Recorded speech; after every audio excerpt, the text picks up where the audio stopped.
Welcome to How To with J&E. Today we're looking at how to make Greek Stifado, which is a lovely Greek beef stew.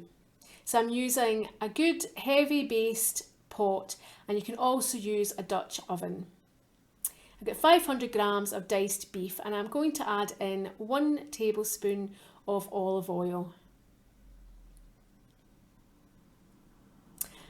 And I'm going to add some flour into this. This is plain flour, and this is going to be the thickener for your stew. So adding in 1 tablespoon of plain flour.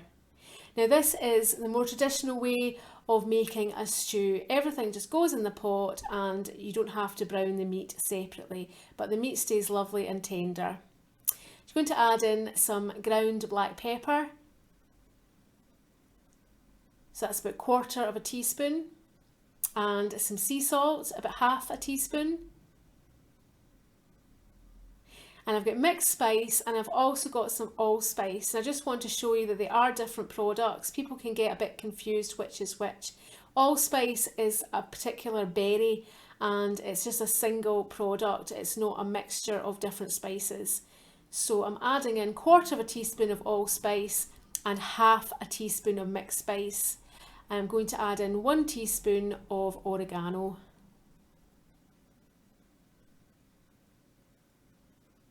Then you want to stir it up so all the meat gets covered and the flour just is distributed between the meat.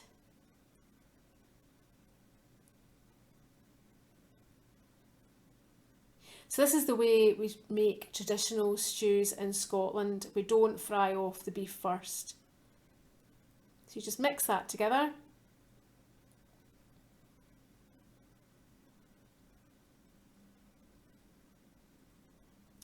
And now I'm going to add in some red wine. So the red wine gives the dish its lovely rich taste. So you want to put about 1/4 bottle or just a glass of red wine.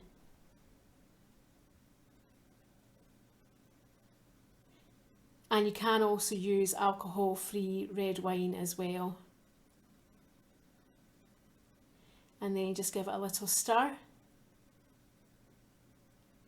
And I'm adding in 1 Bovril stock cube. Bovril's a really nice stock cube. It's got a really strong meat flavour, nice beef flavour, but you can add any beef stock cube. And around about 1/2 to 1 teaspoon of sugar. And you just want to break up the stock cube and just mix it into the stew.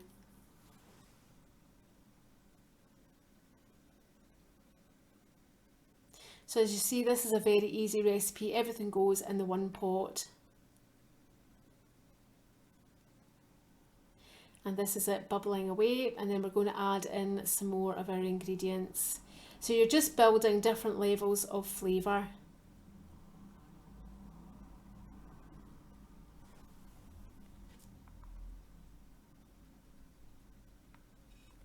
Just giving another little stir, and then I'm going to add in 2 fresh chopped tomatoes, and you can also use 1/2 can of chopped tomatoes, and this is 1 small chopped onion.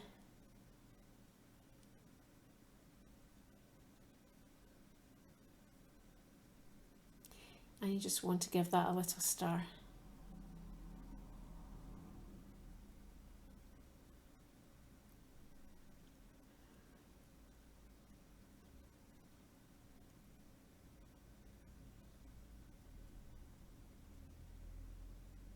Then I'm going to add in some garlic. That's 1 tablespoon of chopped garlic.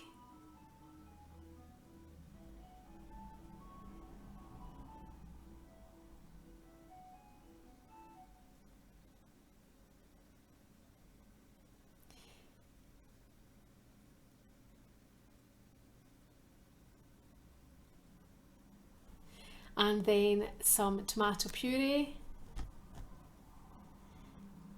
So I'm adding in about 1 tablespoon of tomato puree.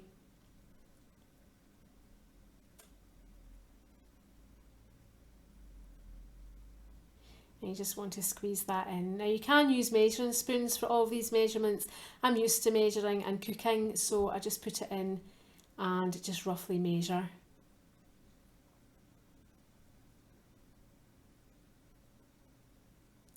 And again, you just want to give this a little stir. And then I'm going to add in the bay leaves. It's a little more olive oil as well. Probably about another teaspoon of olive oil. And your bay leaves. So this is 3 bay leaves that I've got today. And they're just dried bay leaves. So if there's any ingredients that you don't have, you can also just have a check to see what you can substitute for, and you can also omit some of the different ingredients. It's up to you what ingredients that you use, but this is the main traditional recipe.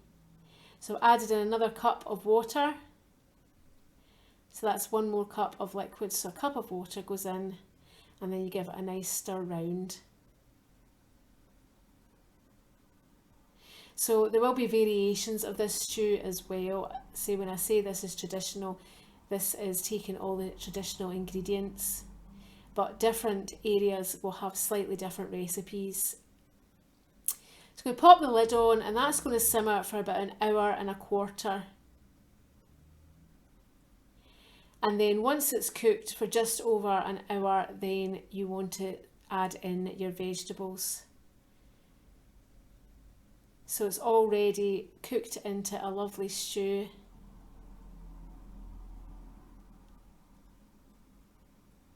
I'm adding in 1 large chopped carrot. And I've got some potatoes. You want between 6 and 8 small quartered or halved potatoes, and you want to choose a variety that's waxy. You don't want a floury potato because that will break down into your stew. You want the potato to hold its shape. And then you want to cook it again for about 45 minutes until when you put a knife through the potato, it's nice and soft. And you also want to wait, obviously, until the meat is nice and tender. So it's got a lovely, rich, thick gravy. I should also say, make sure you stir it about every 20 minutes to half an hour, because it can stick to the bottom because it has the flour added. So this is a picture of the finished dish. You can serve up with some lovely crusty bread, or you can also serve with some rice, but it's a wonderful aromatic stew. It's got lots of lovely rich spices, and the red wine really helps to give it nice flavour. So I hope you've enjoyed today, hope you've enjoyed watching another video, and that you will subscribe to get notifications of new videos, and that you will also consider becoming a patron. Thanks very much. Bye.